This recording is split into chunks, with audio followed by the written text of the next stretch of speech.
Labas din ang Mamshi. Ayan. Grabe ang mga cherries, oh. Habang ito ang ospital. Ospital ko sa treatment. Thank you Lord, at last day ko na ngayon. Ayan, ang ganda ng araw.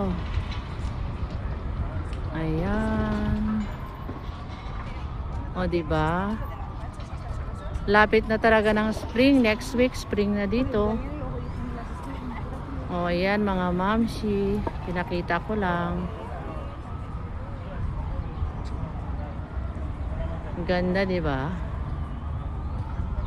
Andyan si Darling, oh, naghihintay sa akin. Ito wala pang hindi pa nagbubunga. Pero malapit na din 'yan. Nandito ko sa Hospital 12 de Octubre.